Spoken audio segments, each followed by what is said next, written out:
आप सबको नमस्ते। चलिए आज की कक्षा जो है पहले मैं क्षमा चाहता हूँ मेरी आवाज़ थोड़ी गड़बड़ है।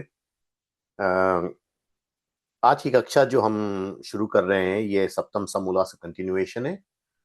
पहले हमने वो पिछली कक्षा में हमने किया था कि ईश्वर क्या है, ईश्वर जन्म लेता है कि नहीं लेता है, ईश्वर त्रिकालदर्शी है कि नहीं है, आदि आदि। ये हम यहाँ पे आते हैं, यहाँ से अपने आत्मा के उस पे आ जाते हैं। ईश्वर के एक गुण को फिर से हम करते हैं, क्या वो अपने भक्तों के पाप क्षमा कर देता है या नहीं करता है। तो ऋषि का उत्तर है कि नहीं करता है। क्यों नहीं करता है? क्योंकि के अगर वो पाप क्षमा कर देगा किसी वो करने के पीछे, क्या कहते हैं कि कुछ भी उसने किया है उसके हिसाब से, तो क्या होगा? वो अन्यायी हो जाएगा।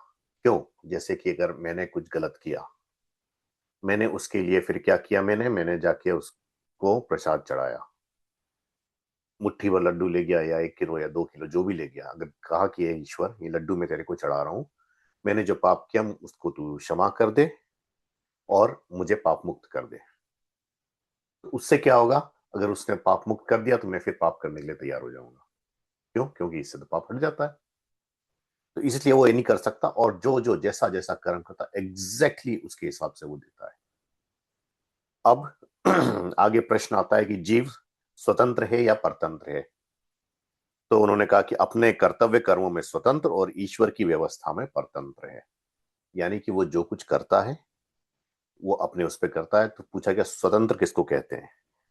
तो जिसके अधीन शरीर, प्राण, इंद्रिय और अंतःकरण आदि हो, जो स्वतंत्र ना हो, तो पाप पुण्य का फल प्राप्त कभी नहीं हो सकता। क्यों? क्योंकि अगर ईश्वर, जैसे लोग कहते हैं कि जो कुछ भी कराता है ईश्वर ही कराता, हम तो कुछ नहीं करते, हम तो खाली गीता को का गलत ट्रांसलेशन देते हैं लोग इसमें कि हम तो खाली एक कहते हैं मीडिया में एक साधन है, जो करता है ईश्वर करता, हम तो कुछ नहीं करते। अगर हम नहीं करते दंड हमको क्यों मिलता है? जीव को इसलिए ऋषि कहते हैं कि जीव स्वतंत्र है, उसके अधीन शरीर आदि, यानी शरीर से जो भी करता है वो अपने हिसाब से करता है, पर फल जो मिलता है उसका, उसमें वो परतंत्र है, ईश्वर की व्यवस्था में वो परतंत्र है। वो नहीं बदल सकता वो। जैसे कई लोग कहते हैं कि अरे ईश्वर ने हमको ये फल दिया। फल मैंने कहा था 3 प्रकार के मिलते हैं, जाति, आयु और भोग। तो उन्होंने कहा कि अगर सपोज जाति दी, जाति होती कि हमारी कौन सी योनि मिली, जैसे मनुष्य योनि हमको मिली तो मनुष्य। सपोज अगर इसमें स्वतंत्र होता मनुष्य या आत्मा, तो क्या करता वो? हमने पाप किया, हमको मिली योनि, अगली योनि जैसे मिल गई, सपोज मैंने बहुत हिंसक कार्य किए, मुझे अगली योनि मिल गई शेर की, कि तुम उसमें जाओगे, भोग योनि है, तुम्हारे पास वो स्वतंत्रता नहीं है, तुम डर के जियोगे, तुम मार के खाओगे, कई दिन भूखे रहोगे, जब शिकार मिलेगा तभी खाओगे, नहीं तो ऐसे भूखे रहोगे, आदि आदि। तो मैं क्या करता, मैं कहता नहीं नहीं नहीं, मुझे मनुष्य करना, मुझे कैसा मनुष्य चाहिए, मुझे रिच मनुष्य बनना है। मैं अपने आप बदल देता। चाहे कैसे भी कर्म करूं, जो कि के हो नहीं सकता। उसी तरह जाति, आयु, भोग। आयु भी मैंने कहा कि अच्छी ठीक है, तूने आयु दी, ठीक है, मुझे जाना ही नहीं है, क्या कर लेगा तू? मैं तो फ्रीडम में है मेरे पास, जाना चाहूं नहीं जाना चाहूं तो मैं रहूंगा, हमेशा जीना चाहता हूं। वो भी नहीं हो सकता। और भोग, भोग एक ईश्वर ने हमको भोग दिया है कि हमको अच्छा मिलेगा, अब उसमें हम अपना भोग बदल सकते हैं। कैसा बदल सकते हैं? ईश्वर ने दिया रोज, नियम के साथ दिया, तुम रोज यज्ञ करो, यज्ञ करने से जो ज्वर वगैरह जो बीमारी वगैरह आती है वो नहीं आएगी आपको। आप स्वर्ग की कामना के साथ करोगे। स्वर्ग का मतलब ये नहीं कि आप किसी दूसरी जगह जाके बैठ गए स्वर्ग में। स्वर्ग का मतलब है बीमारी रहित लोगों के विचार अच्छे होंगे, आपको टेंशन नहीं होगी, आप स्ट्रेस फ्री होके घूमोगे। वो क्या होता है, यज्ञ वगैरह करने से वातावरण बदलता है, वातावरण बदलने से आदमी क्या वो सब बदलते हैं। और ये क्या, ये जो अब आप उसमें बायोलॉजिस्ट के पास जाएंगे तो वो बताएंगे क्या होता है, हमारे सेल्स वगैरह जो रिजुविनेट होते हैं, सेल्स बदलते हैं every couple of days, 2 to 3 days, वो रिजुविनेट होते हैं। जब रिजुविनेट होते हैं, जैसा जैसा वो लेते हैं एटमोस्फियर वगैरह से और खाने से और सबसे, उसके हिसाब से वो रिजुविनेट करते हैं, उसके हिसाब से आपका शरीर होगा। अगर आपने वो नहीं किया, गलत जगह उसमें जाओगे, बीमारी के उसमें जाओगे, तो आपकी बीमारियां बढ़ेंगी। क्यों? क्योंकि उसमें सेल्स में म्यूटेशन आएंगे। म्यूटेशन फिर क्या क्या होते हैं, जो कि के आज के साइंटिस्ट और डॉक्टर्स वगैरह से आप पूछोगे तो सीधे बात बताएंगे। म्यूटेशन आ कैंसरस, कास्टोजेनिक होते हैं, जो कि आपको कैंसर वगैरह देंगे। तो इसलिए कहा है कि सुख दुख की प्राप्ति वगैरह जो भी होता है, ये सब मनुष्य अपने कर्मों के कारण पाता है, किसी और के कारण नहीं। ये नहीं हो सकता कि हम, एग्जांपल देता हूं मैं। मैं अभी फिजी से आया, तो फिजी में मेरे जो परिवारगण है, संबंधी हैं, मैं यहाँ पे हवन करूं कि वो सब अच्छे हो जाएं, उनको कोई बीमारी ना हो, होगा? सोच के बताइए, होगा? नहीं होगा, है ना? अगर मैं यहाँ हवन करूंगा, उसका फल उनको वहां कैसे मिलेगा? हाँ, कुछ दूरी में अगर वो ऐसे में रहते जहां तक कि वायुमंडल वो है उसका, जहां तक कि हवन का इफेक्ट जा रहा है वहां तक होते, तो अलग बात होती। अब उसी तरह मैं यहां से करके इंडिया में करूं, तो ये नहीं कह सकता कि इंडिया में जो मेरा एग्जाम्पल मेरे मामा या कोई है तो वो उनको बीमारी ना हो, ये नहीं हो सकता। उसी तरह से, क्योंकि कि उसका रेंज उतनी है, जहां तक जा सकती उतनी ही जा सकती है हवन की। इसीलिए हर एक घर में ऋषियों ने कहा यज्ञ होना आवश्यक है, हर एक जगह बाहर वातावरण वगैरह शुद्धि करने के लिए। फिर अब लोगों ने मंत्र कहा, मंत्रों में क्या आता है, जैसे एग्जाम्पल त्रयंबकम यजामहे सुगंधिम पुष्टिवर्धनम आदि मंत्र आते हैं, जिसको महामृत्युंजय मंत्र कहा। महामृत्युंजय मंत्र क्या है? महामृत्युंजय कि मैं मृत्यु को जीत लूं।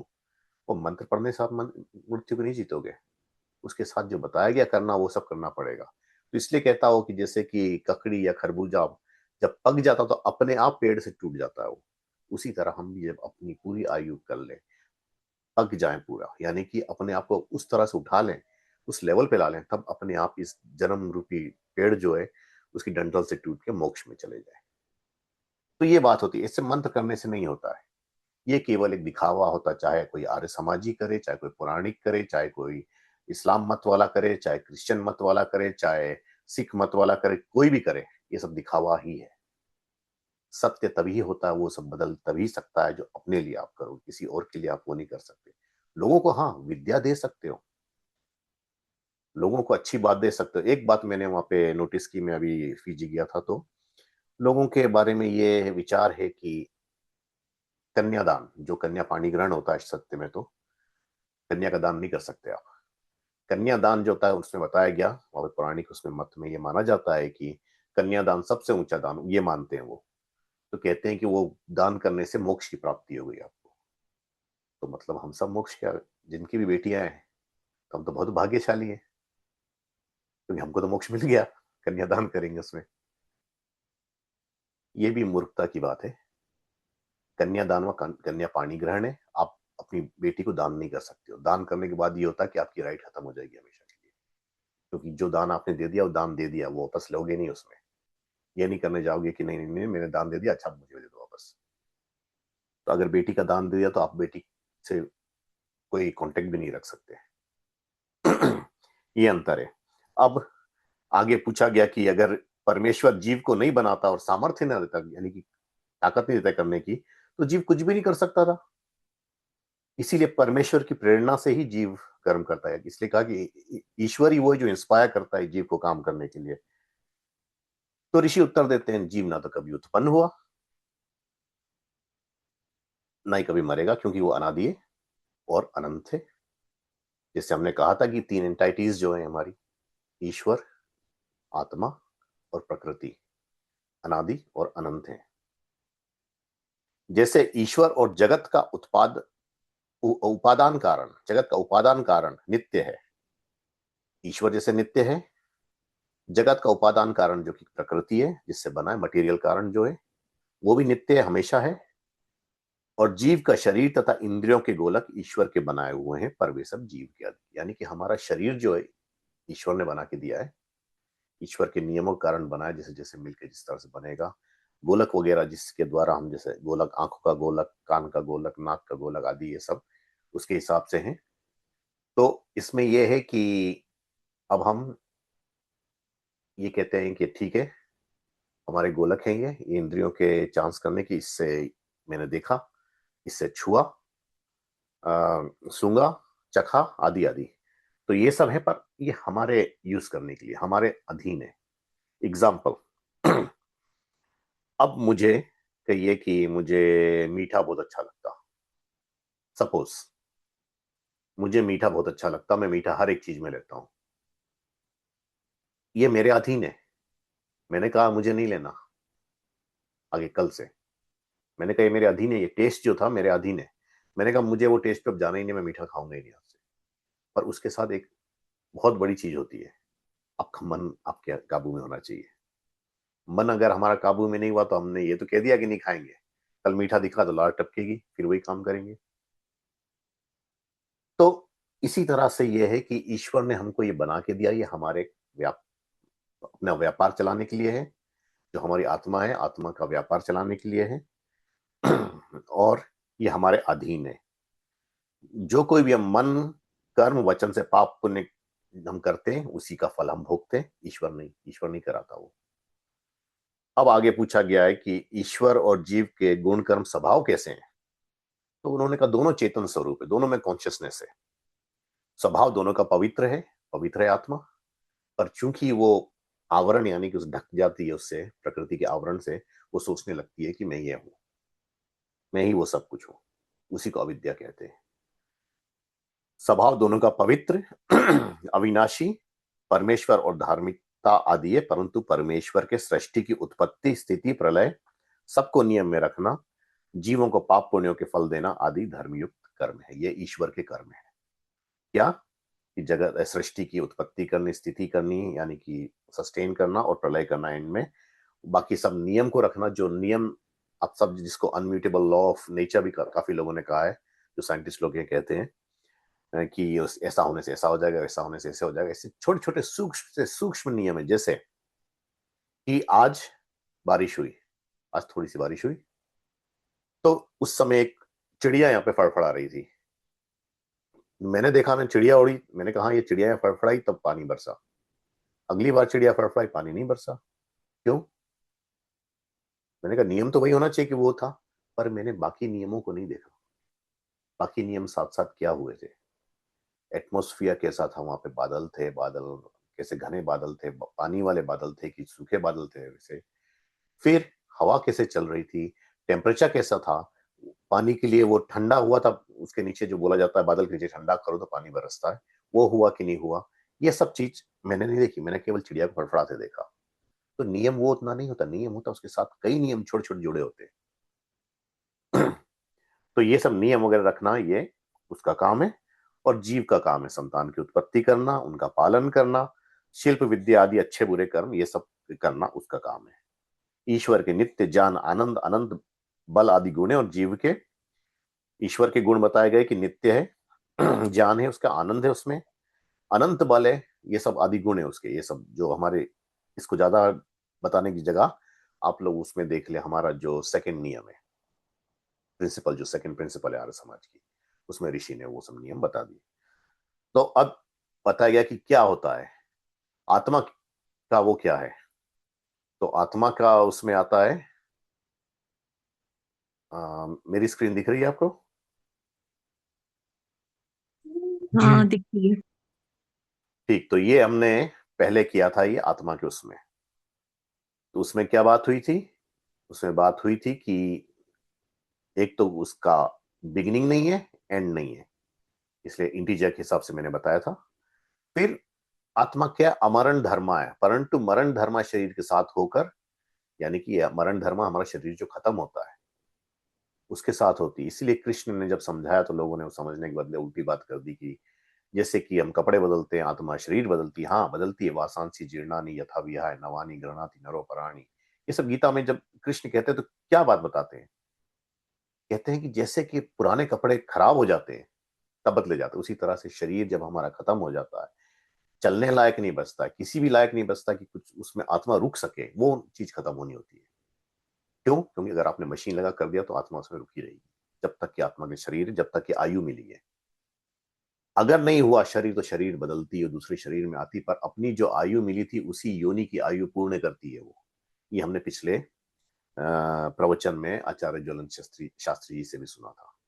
उसको मैं थोड़ा और क्लियर कर देता हूं। जो ये कहते हैं कि नहीं हम अपनी आयु वगैरह बदल सकते हैं, तो आयु वगैरह ईश्वर की दी हुई है। उसमें योग का वो भी आता है, तो वो सब नहीं बदली जा सकती। हाँ आपने शरीर बदल दिया, वहां तोड़ दिया, तो आपको जैसे मानव शरीर में मैंने अभी बीच में किसी ने मुझे मार दिया या मैंने आत्मघात कर लिया, तो दंड तो मिलेगा। मेरे को जो भोग मिला था, मेरे को जो आयु मिली थी वो तो मिलेगी। ये शरीर खत्म हो गया, आत्मा उस शरीर के साथ फिर बंध के आएगी दूसरे शरीर में, और वो सब भोगेगी। भोगेगी यानी कि सुख दुख का भोग करेगी। वो किस तरह से करती वो बदलते हैं। अब उसमें बताया कि आप देखो, जिसमें देखोगे कैसे आत्मा है कि नहीं है, तो उसमें इच्छा होगी, कुछ करने की इच्छा होगी, खाने की पीने की, हमको ये चाहिए, हमको वो चाहिए, हमको आगे जाना, हमको उससे मिलना है, ये इच्छा हुई। तो इच्छा के कारण वो कार्य करती है आत्मा।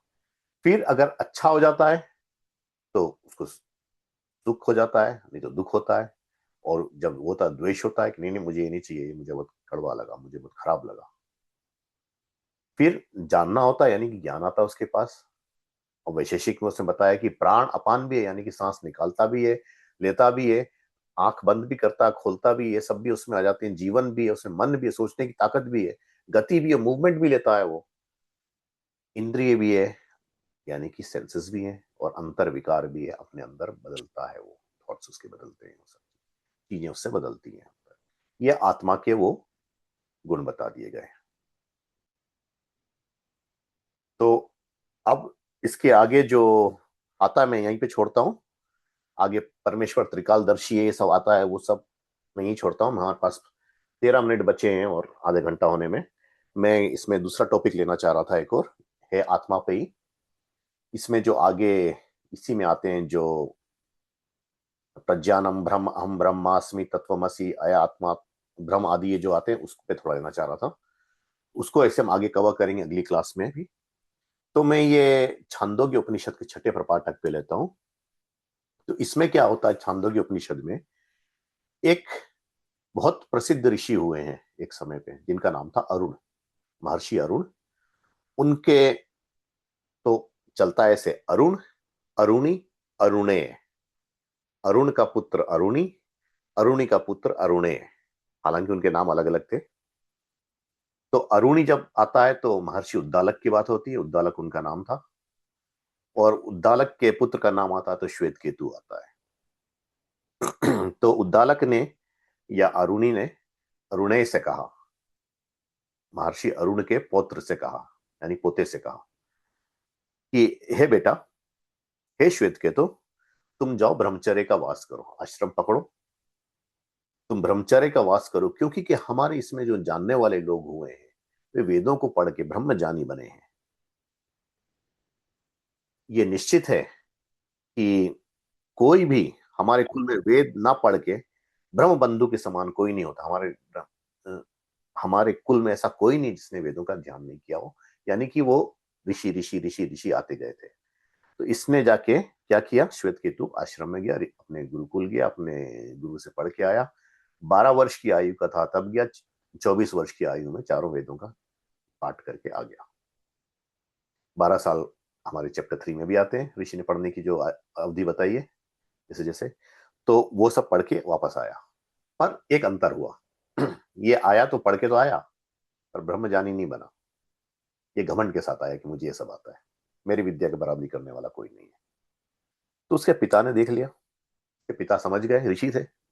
उन्होंने देखा ये तो अहंकार से भरा है, घमंड से भरा घूम रहा है, इसको तो ये भी नहीं पता कि क्या है। तो उन्होंने पूछा, हे वत्स, हे प्रिय श्वेत केतु, जो बड़े मान वाला मानना, तुम्हें अपने आप को विद्वान समझना व आकड़ना है, क्या उस आदेश को तुमने अपने आचार्य से पूछा था? क्या आदेश था जिससे कि ना सुना हुआ सुना हो जाए, ना समझा हुआ समझा हो जाए, और ना जाना हुआ जाना हो जाता है? तब उसने पूछा, हे भगवान, ये किस प्रकार का आदेश है? अपने पिता से पूछा श्वेत केतु ने। तो उन्होंने कहा, जैसे हे सौम्य, हे पुत्र, सुन, जैसे कि एक मिट्टी का ढेला है, मिट्टी के ढेले में क्या होता है, मिट्टी का ढेले से आपने खिलौना बनाया, मिट्टी के ढेले से बर्तन बनाया, कुछ भी हो, वाणी से उन सबकी बात अलग हुई। एक बर्तन कहलाया, एक सुराही कहलाई, एक घड़ा कहलाया, एक खिलौना कहलाया, पर था तो सत्य तो मिट्टी, मिट्टी से ही बने हो सब।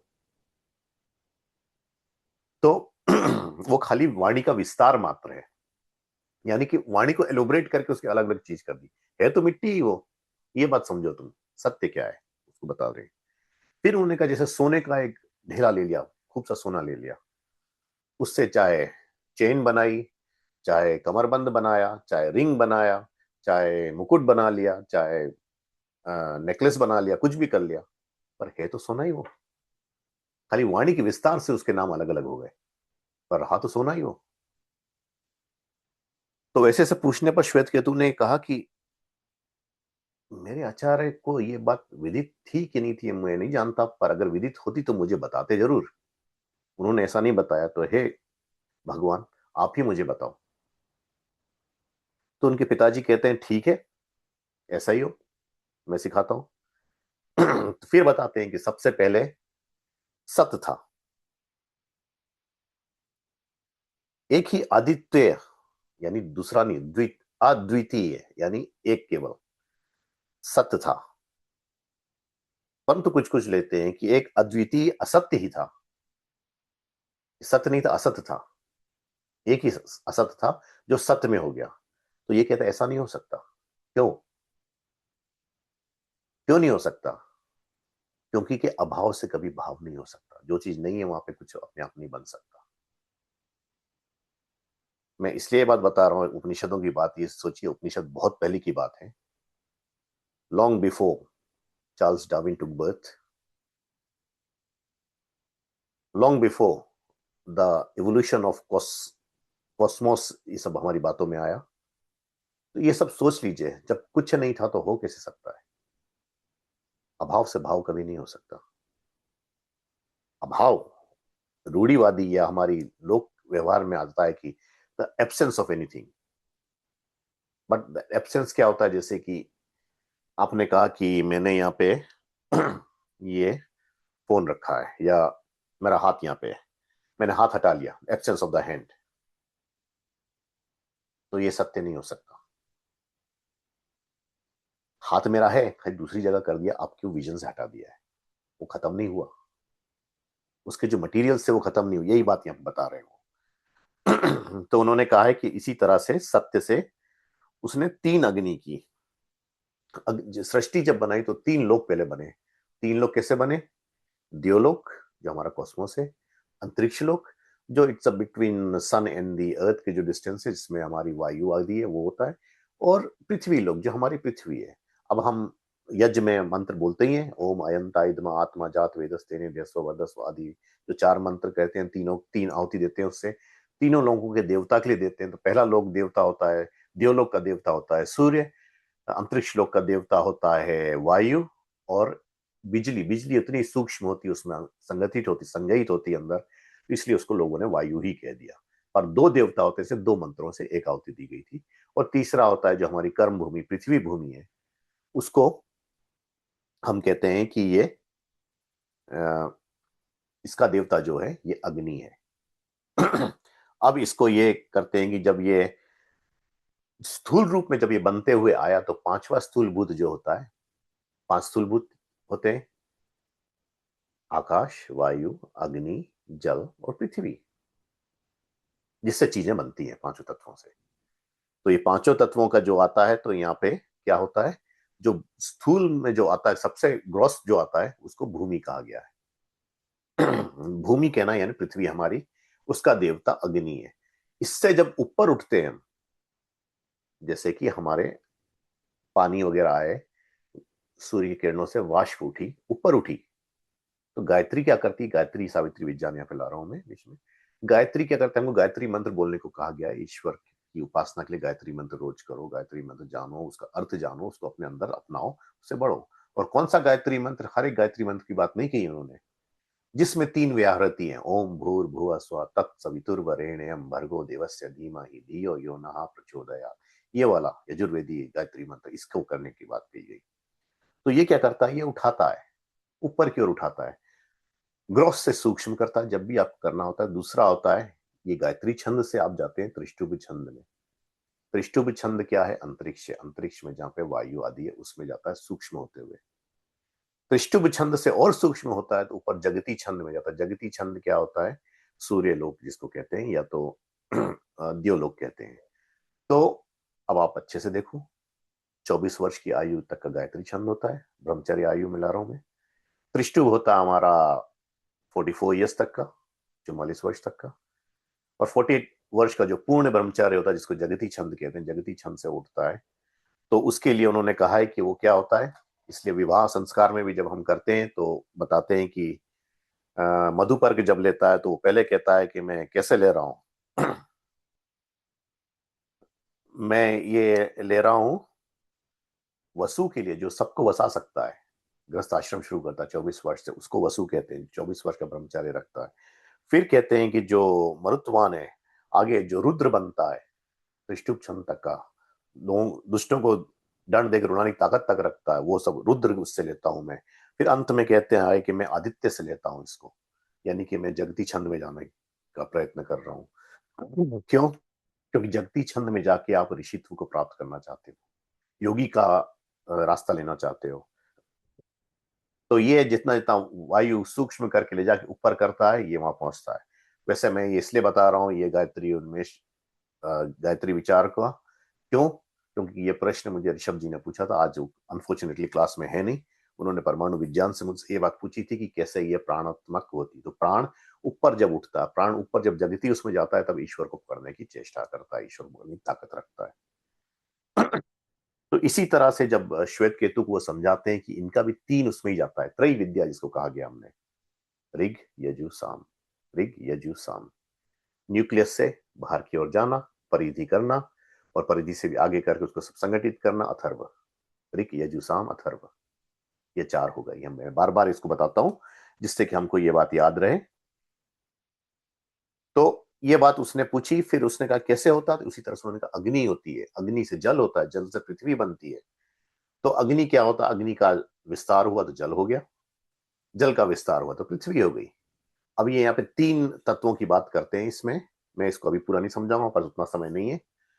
छांदोग्य उपनिषद के छठे प्रपाठक में तो ये तीन जो होते हैं, ये रूप के उसमें होते हैं तीन। बाकी जो दो तत्व हैं, तो एक है आकाश और एक वायु, जो कि के आंखों से दिखता नहीं है। तो ये बात होती है। तो उन्होंने कहा वो क्या होता है? अग्नि होती है, अग्नि से हमारी एनर्जी होती है, अग्नि से ही जल उतरता है। जल उतरता है तो हमारे शरीर के अंदर जल होता है, जिसको gastric fluid, flow of the blood आदि आदि ये सब बोलते हैं। पानी जो होता है हमारे अंदर, वो सब होता है। उसके बाद ही उससे अन्न बनता है, अन्न से ही शरीर बनता है, शरीर चलता है। इसके भी उन्होंने फिर तीन तीन करके आगे दिए हैं, वो इसमें हम नहीं लाएंगे।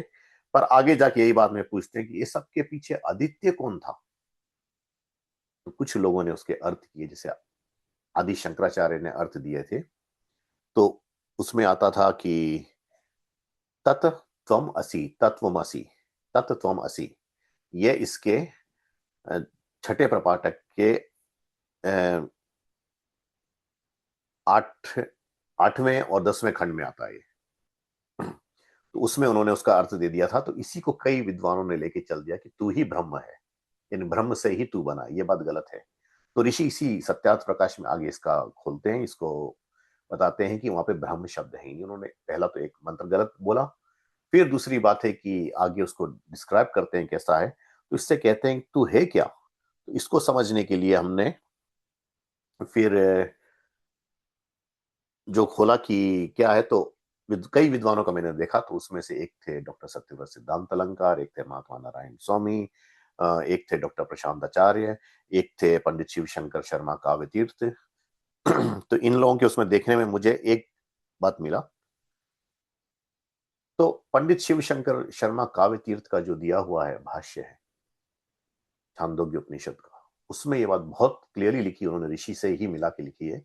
और महात्मा नारायण स्वामी ने लिखी है, तो उन्होंने केवल इतना लिख दिया अपने उसमें कि जो पंडित शिव शंकर शर्मा ने ये दिया है, इसीलिए मैं भी यही बता रहा हूं। तो उनकी बात भी इसमें आ गई। तो उन्होंने कहा था वो जो एक है, वो तत्व, एक तत्व क्या था? अद्वितीय तत्व। वो था एक परमेश्वर, जो कि क्या हर एक चीज में, वो सत्य में। सत्य क्या होता है? सत्य, हमने कहा था कि प्रकृति को सत्य कहते हैं। ये बात हमने जब प्रकृति के बारे में बताया था, उसमें कहा था प्रकृति सत्य है, आत्मा भी सत्य है, यानी सत्ताधार ये है। उसमें सत्ताधारी और होता है जिसको ईश्वर कहते हैं, वो दोनों में व्याप्त होता है, इसलिए ईश्वर का नाम सत्य भी कहा गया है। तो ये सब बातें हैं, तो ईश्वर को सत्य वहां पे कहा गया कि ईश्वर ही सत्य है। इसी का हुआ एकम सत्य विप्रा बहुधा वदंती। उसमें लोगों ने उसका ट्रांसलेशन दे दिया कि सत्य केवल एक है, पर उसको अलग अलग रूप में देखा जाता। वो बात नहीं है, उसको अलग अलग तरीके से लोगों ने समझाया है। इसलिए ऋषि के भाष्य में और दूसरों के भाष्य में ये अंतर हो जाता है। रही बात ये सब की, तो हमारा ये बताना क्यों आवश्यक है, क्योंकि कि जिससे कि हम ये बात पे जा सके, हम विद्या पकड़ सके, अपने आप को इंप्रूव कर सके, अपनी जीवन सुधार सके। जीवन सुधार, विद्या जानने में क्या होता है, विद्या जानने में एक आनंद आता है। एग्जाम्पल देता हूं, अभी मैं जैसे फीजी से आया तो मुझे ज्वर ने पीड़ित किया, फीवर हुआ, ये सब आदि। तो उसके बाद मैं जो थोड़ा ठीक हुआ तो मैंने पढ़ना शुरू किया। जब पढ़ता हूँ तो इतना आनंद आया मुझे, जो थोड़ी देर के लिए जो आनंद आता, मुझे ये सब भूल गया मैं कि मेरे शरीर में दर्द है, मेरे जॉइंट्स पेन कर रहे हैं या कुछ कर रहे हैं, वो हटा देता है। क्यों? क्योंकि ये ब्रह्म विद्या का ज्ञान था। जो ये बात नहीं जानता है तो वो अपनी बातें दिखाने के लिए गलत करता है। जैसे एग्जाम्पल देता हूँ, लोगों ने यज्ञ कर लिया, कहा कि मैंने यज्ञ किया, इसकी बीमारी ठीक हो जाएगी। उससे बीमारी नहीं ठीक हो जाएगी। किसी ने कुछ और कर दिया, किसी ने ये कह दिया कि ठीक है, हम ये इसलिए कर रहे हैं कि यहाँ पे ये होता है, इसका कारण ये होता है, उसका कारण वो होता है। तो विद्या दिखाने की बात नहीं है, विद्या समझने की बात है, विद्या जानने की बात है। उससे आनंद आता है। किसी को दबाना, किसी को गिराना, किसी को नीचा दिखाना, उससे कोई फायदा नहीं होता। उदाहरण देता हूं, मैं ये अहंकार से नहीं बोल रहा हूँ, मेरी बात पे गलत मतलब मत लीजिएगा। मैं जब अभी विवाह में गया था तो मुझसे बोला गया कि शिष्टाचार पे दो चार शब्द बोलने हैं शादी के बाद। तो जो जिन्होंने मुझसे कहा था, जिन महानुभाव ने एमसी थे, उन्होंने आके कहा कि बोलो। तो मैंने उनसे पूछा कि आप क्या चाहते हैं, मैं साधारण तौर पे बोलूं कि मैं धमाका कर दूं? उन्होंने कहा नहीं, धमाका कर दो, दिखा दो आर्य समाज क्या है। हालांकि वो आर्य समाज ही नहीं है। तो मैंने फिर वहां पे किया, दो चार मंत्र समझाए, तो उसमें ये हुआ। फिर आके उन्होंने, मैंने तो वो बात नोटिस नहीं की, पर उन्होंने बाद में बताया सबके उसमें कि एक पंडित जो अपोजिट साइड से बैठा था, यानी कि वर पक्ष का जो था, तो वो उसने कहा कि जब आपने बोलना शुरू किया, मंत्र समझाने शुरू किए, तो वो खाली उसकी ना तो आंखें झपक रही थी, ना मुंह बंद हो रहा था, मुंह खुला ऐसे कैसे आपको देखते रह गया वो। तो मैंने कहा वो मेरा उसमें कुछ नहीं था, वो था विद्या का कारण। उसने वो विद्या देखी वहां पे। और मैं भी इसलिए कह रहा हूं कि मैं धन्यवाद देता हूं मेरे आचार्य जी का, जो आचार्य वेद प्रकाश श्रोत्री जी का, जिन्होंने मुझे इस काबिल बनाया इस तक करने के लिए। क्योंकि मैं भी कुछ नहीं, मैं भी उसी तरह से बैठा होता नहीं तो। और मैं सत्य कह रहा हूं कि ये विद्या पढ़ने में क्या होता है, इसी को मैंने सूर्या जी ने भी महसूस किया होगा, आचार्य जी सब पढ़ते थे तो। उसी तरह से हमारे साथ डॉक्टर वीरेंद्र आर्या पढ़ते थे, उन्होंने भी यही बात महसूस की थी। और दूसरी बात है, अभी ऋषभ बेटा पढ़ रहा है, वो जब प्रश्न पूछता है, उसको जब करता हूं, तो मैंने देखा उसके चेहरा किस तरह से खिल जाता है जब वो समझ जाता है कि वो क्या पढ़ रहा है उसमें। जैसे वो परमाणु विज्ञान पे, हालांकि थोड़ा कठिन टॉपिक है, तो वो जैसे उस पर स्ट्रगल करता है, जहां समझता हो उसका चेहरा वहां पे देखने लायक होता है। और आप अगर नोटिस करोगे, वो बैठा हुआ का सीधा खड़ा हो जाता है वहां पे, वो उसे भी बताना पड़ता है बैठो। तो ये आनंद की बात होती है, उसकी विद्या का आनंद है वो। विद्या इतनी आनंद देती है। तो ये सब बातें जो हैं, ये सब जानने की बात है, हमारी विद्या की बात है। और ये जो उपनिषद का, मैंने छांदोग्य उपनिषद का थोड़ा सा जो बताया था, श्वेत केतु और यानी कि महर्षि उद्दालक और उनके पुत्र श्वेत केतु का संवाद जो था, महर्षि अरुण के उसमें वंश में पैदा होने वाले अरुणी और अरुणेय इनको कहा गया है। तो उनकी बातें ये थी। तो ये जो आता है तत्वमसि, इसी छंदोग के उसमें छठवें प्रपाठक के उसमें आता है। तो ये आगे वाले उस अगली क्लास में हम करेंगे। अब अगर आपके कुछ प्रश्न है तो आप प्रश्न पूछ सकते हैं।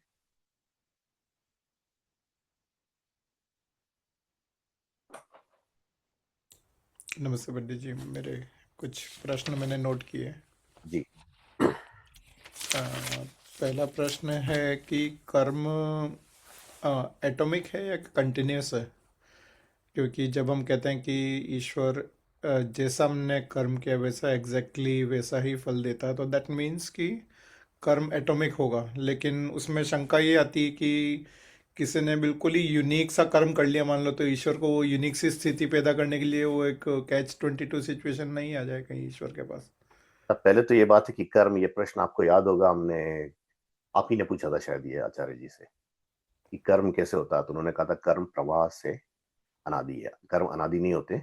प्रवाह से अनादि होती है, यानी कर्म शुरू हुआ खत्म होगा, फिर दूसरा शुरू हुआ खत्म होगा। और रही बात की कर्म जो करता है, तो यानी कि हम जैसे भी कर्म करते रहेंगे उसके हिसाब से फल आएगा, योनि आएगी। और जो योनियों में जो जानवर की योनि आदि, जो 3 तरह की योनि इसमें बताई गई, छांदोग्य की इसी में ही आता है। एक होते हैं अंडज, जो अंडा से पैदा होने वाले होते हैं। एक होते हैं जीवज, जो कि के बच्चे देने वाले होते हैं। और एक होते हैं उद्भिज, जो कि के जमीन से उगते हैं, जैसे पेड़ आदि। पेड़ आदि और उस तरह के जानवर जो जमीन के डेट वगैरह से पैदा होते हैं। मैं आदि की बात नहीं कर रहा हूँ, जो अभी है जैसे जनरल का। तो ये जो इसकी बात होती है, तो ये योनियां उनको मिलती हैं, पर उसमें से जो ह्यूमन योनि जो होती है, मनुष्य योनि जो होती है, वो ही केवल एक योनि है वो, जिसके पास वो कैपेबिलिटी है कि वो अपनी सोच बढ़ा सके, आगे ले जा सके, अपने आप को बदल सके, अपने स्वभाव से आगे जा सके। जो स्वाभाविक तो सबका होता है, यानी कि स्वभाव से भूख लगेगी, आपको प्यास लगेगी, दर्द होगा, गुस्सा आएगा, ये सब स्वभाव तो आत्मा का है, ये तो हो गई, इच्छा होगी उसकी। पर ये होता है कि जैसे जानवरों का है कि उनका हो गया अपने से कमजोर को डराना, जो आपसे पावरफुल से डरना, भूख के लिए करना, उससे वो करना। जानवर भी देखो इसीलिए मनुष्य से दूर रहते हैं। हालांकि मनुष्य पे अटैक करते हैं, कब करते हैं? जब उनको लगता है कि मनुष्य उनके लिए खतरा बन रहा है। हालांकि मनुष्य खतरा नहीं भी हो तो उसमें अटैक कर देते हैं, उनको डर लगता है कि हमारी जान जाने वाली है।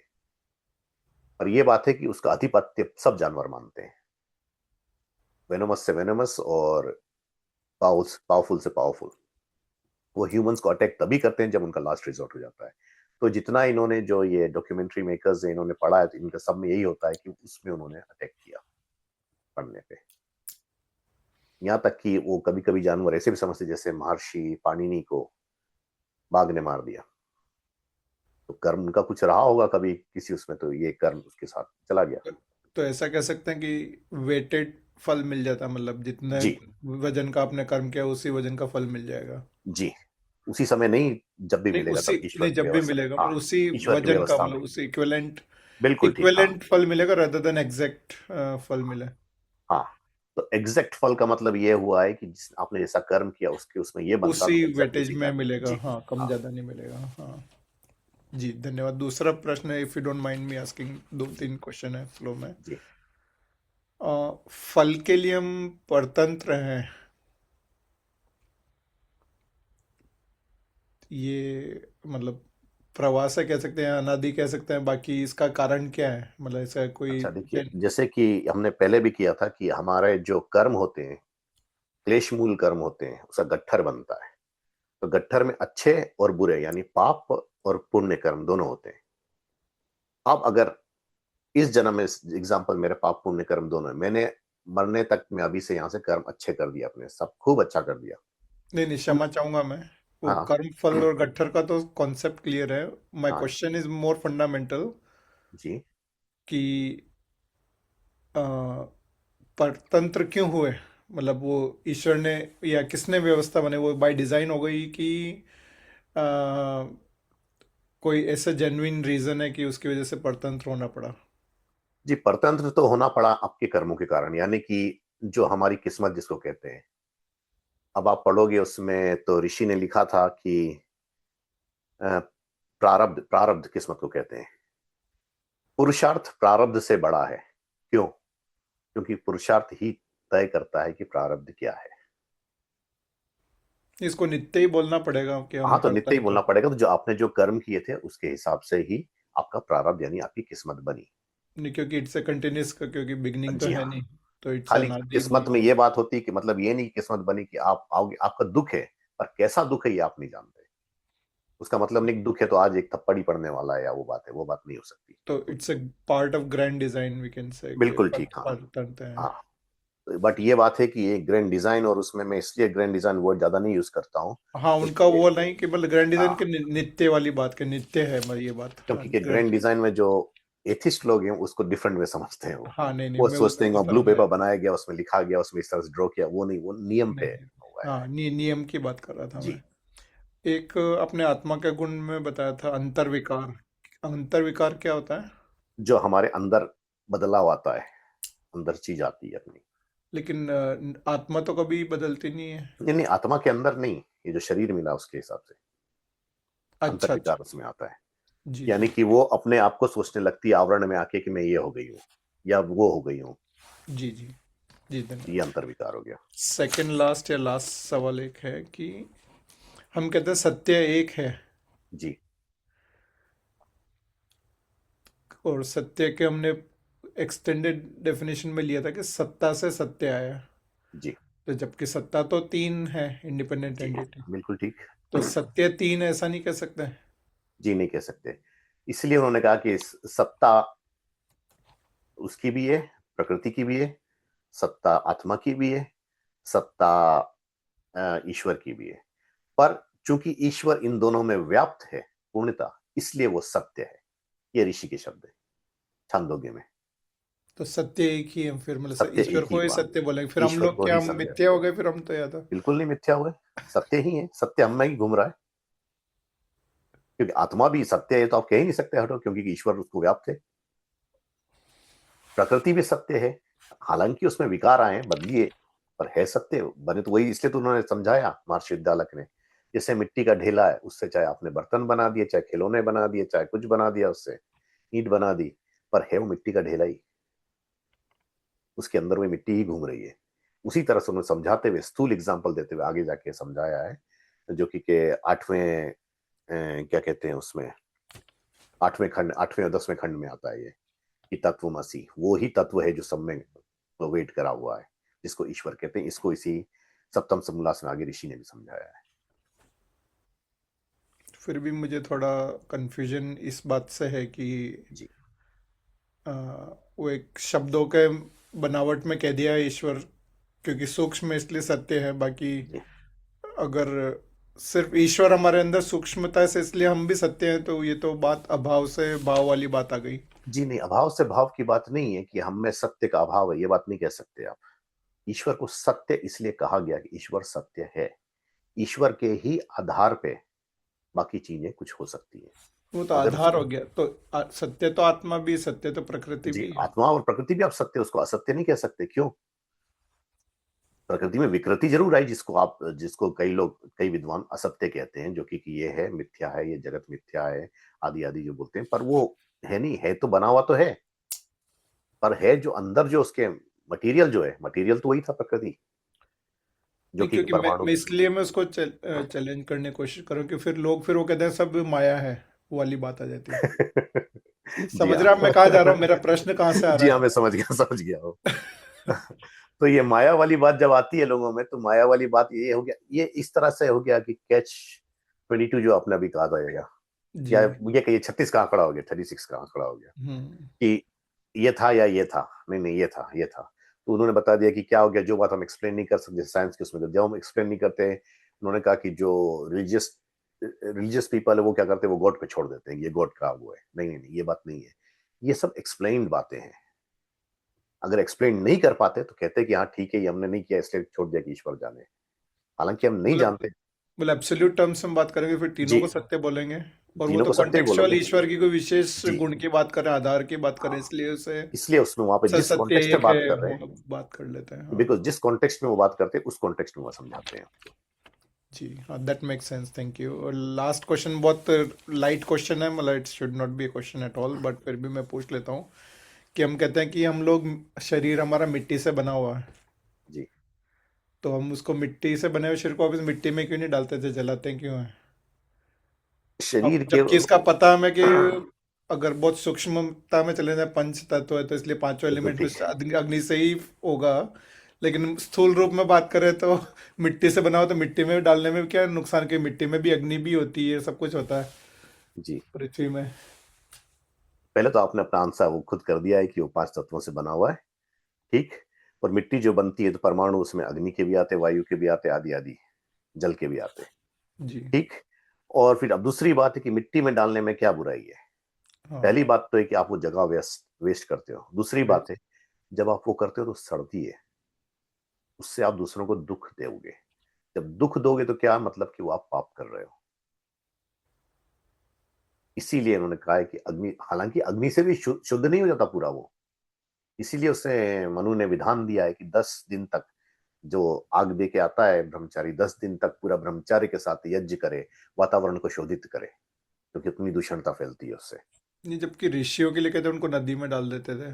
वो पहले डाल देते थे, ऋषि दयानंद ने मना किया ना उसके लिए, ऋषि को इसलिए अंत्येष्टि हुई उनकी, जी जी जी। क्योंकि पहले ये था कि ऋषियों को फेंक देते थे, क्योंकि ये ऋषि किसी का नहीं होता है। किसी का नहीं होता मतलब ये कि पूरे उनका संसार का होता पिंडदान तो है, वगैरह जो, पर हाँ, किसी में बंधा नहीं होता वो, बंधन पूरे नहीं संसार के लिए हो जाता है वो, होता। किसी एक का नहीं होता। जी धन्यवाद। सॉरी, मैंने बहुत सारे प्रश्न एक साथ नहीं नहीं, पूछे। अच्छा है, अच्छे प्रश्न थे। जी जी धन्यवाद। और कुछ प्रश्न है?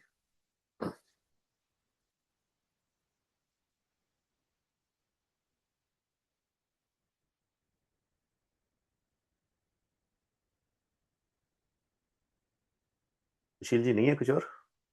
हाँ, आज नहीं गुरु जी। ओके, तो हम कंक्लूड करते हैं। अगली कक्षा के लिए उसके पहले एक नोटिस भी है, मैं रिकॉर्डिंग स्टॉप कर दूंगा तब नोटिस वगैरह बताऊंगा आपको।